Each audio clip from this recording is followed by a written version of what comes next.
Ya, kita kembali lanjutkan perbincangan. Pak Haryadi, saya ulangi lagi tadi, kalau ini memang Ya, Mas sebenarnya Wahyu. cerita lama, benarkah demikian? Lantas bagaimana selama ini pengusaha menghadapi proses bongkar muat kontainer di pelabuhan?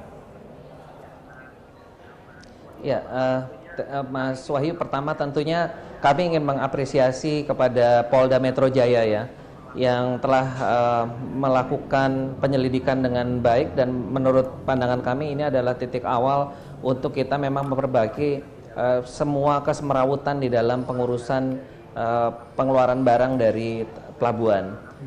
Dan juga apresiasi juga kepada Pak Danang dengan ombudsmannya, yang memang kita telah mengadukan hal ini udah lama kepada ombudsman, dan ombudsman juga telah melakukan investigasi di sana.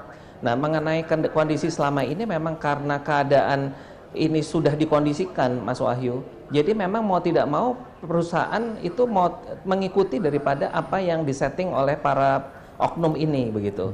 Karena kalau tidak, bisa dibayangkan bagaimana proses yang begitu panjang yang harus dilalui oleh perusahaan di dalam mengeluarkan barang-barang dari sana. Nah, ini yang selalu kami keluhkan, dan ini sudah lama sekali gitu. Jadi dengan kejadian kemarin itu menurut saya adalah suatu harapan besar dari kami, dan juga kepercayaan kepada pemerintah bahwa betul-betul Presiden Jokowi ini benar-benar akan melakukan reformasi secara menyeluruh di dalam hal pengurusan pengurusan arus barang di pelabuhan. Dan ini saya pikir ini perlu kita apresiasi, dan juga perlu kami juga sampaikan bahwa sebetulnya target untuk mencapai dwelling time 4,7 hari itu sebetulnya sangat mungkin untuk bisa kita lakukan gitu.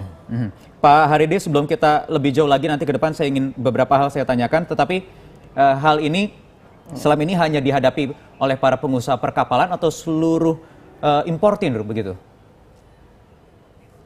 Seluruh importir, Mas Wahyu. Seluruh Jadi importir. semua otomatis semua akan menghadapi masalah, dan memang betul bahwa muara yang paling besar itu adalah memang pengurusan itu kan di perdagangan, di Kementerian Perdagangan. Dan ini memang menurut pandangan kami Polda memang betul-betul sudah tepat gitu loh untuk memulai dari sana, karena memang semua dokumen itu memang diproses di Kementerian Perdagangan. Artinya memang pengusaha mengakui selama ini harus mengeluarkan uang ekstra begitu ya untuk mempercepat proses, Pak Haryadi ya? Oh iya, jelas itu, karena memang dikondisikan seperti itu, Mas. Dan kita kan mau nggak mau bagaimana, karena kondisi daripada dunia usaha ini kan kita bergerak cepat, Mas. Dan itu yang membuat biaya logistik kita ini sangat tinggi. Makanya kalau di dalam semua penelitian kan sudah terlihat bahwa kita sangat tidak kompetitif di dalam biaya logistik ini. Berapa besar sih Pak Haryadi pengusaha harus mengeluarkan biaya ekstra begitu yang di luar biaya sewajarnya untuk mengeluarkan, taruhlah, satu kontainer dari mulai kapal itu merapat hingga bongkar muat sampai nanti keluar dari pelabuhan? Tergantung daripada ininya, Mas ya, tergantung daripada komoditinya masing-masing. Tapi yang kita bisa lihat kan bahwa dengan biaya logistik kita yang sekarang ini 26% dari PDB kita, itu kan sudah terlihat bahwa memang kita sangat tidak kompetitif, Mas, gitu loh. Jadi kalau kita ambil rata-rata aja sudah seperti itu. Sehingga apa yang disebut saat Presiden sidak lalu ada uang negara atau kerugian negara hingga 780 triliun per tahunnya, ini Anda anggap juga ini wajar, memang sebegitu masifnya kerugiannya yang ditimbulkan? Ya, saya pikir informasi yang masuk ke Presiden tentunya juga sudah difilter, Mas ya. Jadi saya pikir tentunya pemerintah yang ataupun pihak kepresiden yang paling tahu persis juga dari data-data yang ada yang mereka kalkulasi. Oke. Pak Haryadi, kita bisa mengkonfirmasi seperti itu. Pak Haryadi, tadi menurut Pak Danang dari Ombudsman ini 80% proses yang terjadi suap menyuap kemudian ada pungli itu saat proses perizinan. Benarkah demikian, dan ini melibatkan Kementerian Perdagangan? Apakah mungkin juga ada instansi lain yang kerap merepotkan para pengusaha? Ya, memang kan begini, Mas, kalau yang terhadap barang-barang tertentu yang memerlukan rekomendasi dari kementerian ataupun instansi terkait lainnya, itu memang kita tetap harus memproses itu, dan itu memang bukan tidak mungkin terjadi sesuatu juga di sana ya, karena rekomendasi itu kan tentunya ada sesuatu lah, kalau memang kita mau mengerjakan dalam waktu cepat, tentunya juga ada sesuatu yang harapan daripada si para pihak ini untuk mengutip sesuatu. Nah, tapi jadi dari kementerian tertentu yang memang misalnya sambil contoh misalnya untuk pangan, misalnya pangan kan ada kaitan dengan pertanian. Tentu kita harus minta rekomendasi ke sana. Tapi di muaranya memang kembali lagi kepada Kementerian Perdagangan, karena Kementerian Perdagangan inilah yang akan mengeluarkan pemberitahuan impor barang tersebut gitu. Yang yang akan mengeluarkan izin awalnya begitu ya. Prosesnya. Kemudian belum lagi di tahap-tahap proses selanjutnya ada pre-clearance yang juga kemudian nanti ada custom clearance dan juga post custom clearance. Di situ juga terjadi ada bongkar muat. Ada juga harus keluar biaya ekstra gitu. Iya, seperti itu. Iya, mau tidak mau seperti itu, Mas ya. Dan tadi yang disampaikan oleh dari Pak Agus Rianto tadi memang betul. Jadi dengan para pihak yang harusnya duduk di pelabuhan dalam pelayanan satu atap tapi orangnya tidak ada, ini kan juga menjadi suatu tanda tanya begitu kan.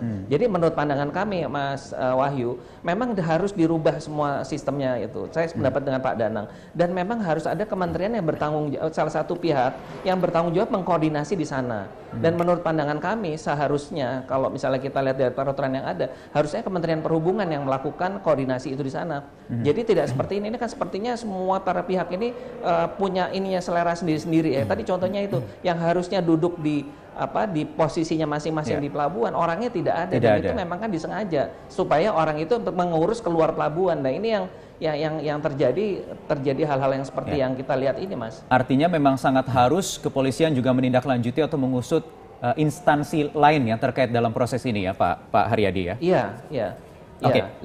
Kami mewakili teman-teman dunia usaha sangat mendukung itu, Mas, untuk polisi mengusut semuanya.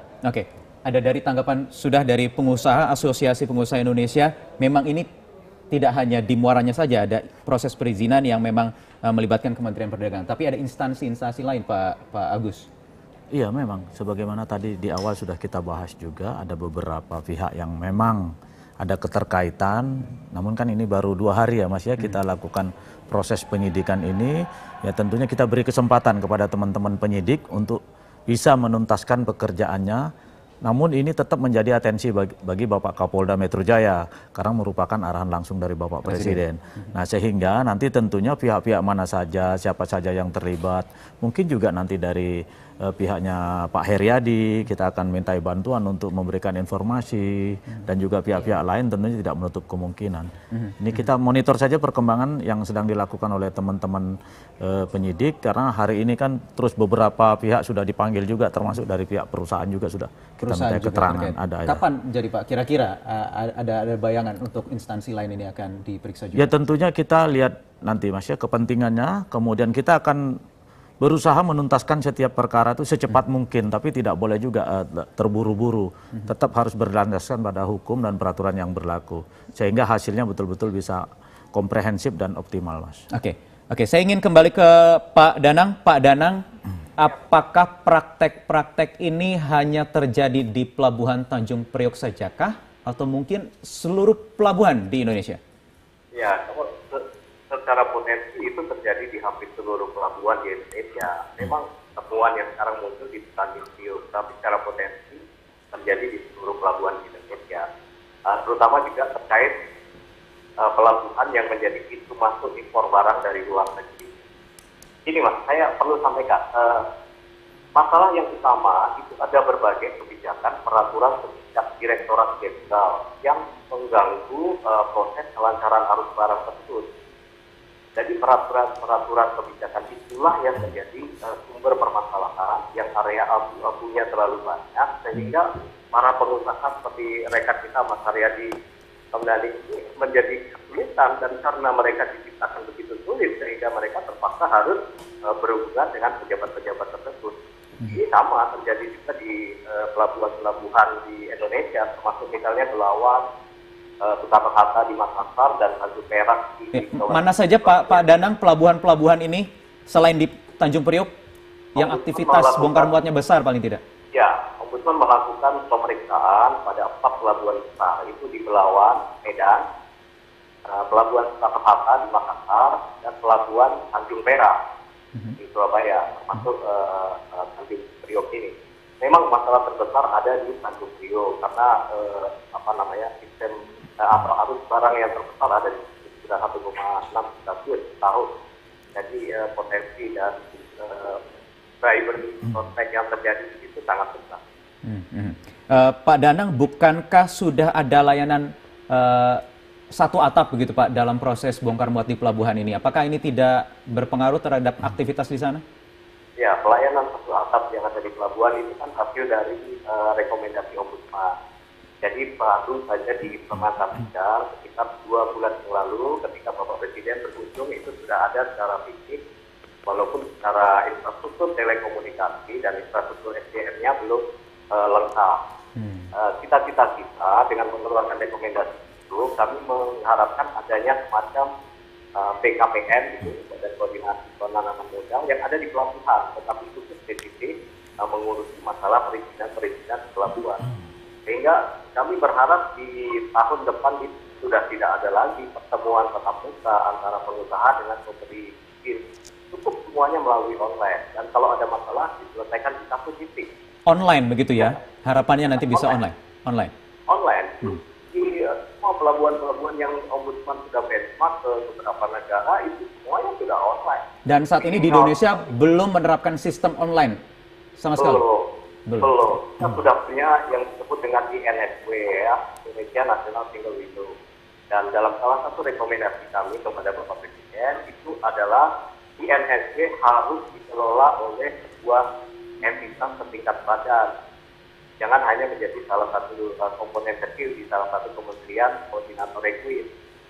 Nah, dan ditingkatkan ke tingkat badan sehingga dia memiliki kewenangan yang besar untuk memaksa kementerian teknis, Direktorat Jenderal Pemberi Izin Rekomendasi Teknis untuk patuh pada sistem yang sama sehingga tidak lagi kita hadapkan pada sistem yang berbeda-beda yang menyulitkan para pengusaha.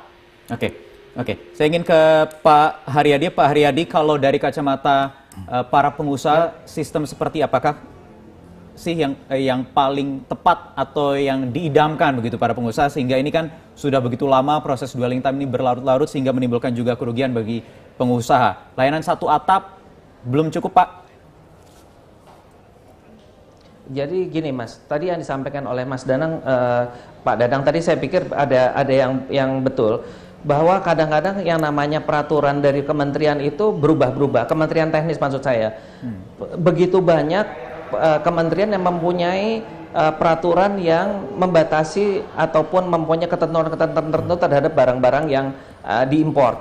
Nah, ini terjadi perubahan yang sedemikian dinamis, itu mengakibatkan juga situasi yang mengakibatkan proses itu menjadi sangat birokratis dan akhirnya lama gitu. Jadi bisa dibayangkan teman-teman di Bea Cukai itu dititipi begitu banyak pos yang bisa berubah setiap saat dan juga tarifnya bisa bergerak naik turun. Nah, ini yang menurut saya harus betul-betul disimplifikasi ke depan, itu menurut saya penting. Jadi kalau misalnya tidak ada suatu kejelasan dalam suatu koordinasi, ini sangat mengganggu sekali dunia usaha kita ini untuk memproses setiap barang yang akan dikeluarkan dari pelabuhan, Mas. Artinya tidak hanya layanannya saja, tetapi juga peraturan-peraturannya nih, agar tidak ya. Peraturannya itu gitu sangat, ya betul. Oke. Saya ingin karena begitu banyak kementerian yang menitipkan di sana. Oke, baik, kita lanjutkan lagi Pak Haryadi terkait hal ini. Usai jeda kami juga ingin menanyakan sebenarnya berapa besar sih biaya logistik yang menjadi beban para pengusaha. Tapi sayang, mohon maaf sekali lagi waktu kita ternyata sudah habis. Terima kasih Bapak-Bapak, ada juga tadi Pak Danang Gerindra Wardana dari Ketua Ombudsman dan juga Ketua Asosiasi Pengusaha Indonesia Haryadi Sukamdhani, dan juga Pak Agus Rianto, Kepala Biro Penerangan Masyarakat Mabes Polri, atas waktunya malam hari ini. Pemirsa, kita jeda dulu, kami akan kembali informasi lainnya sesaat lagi.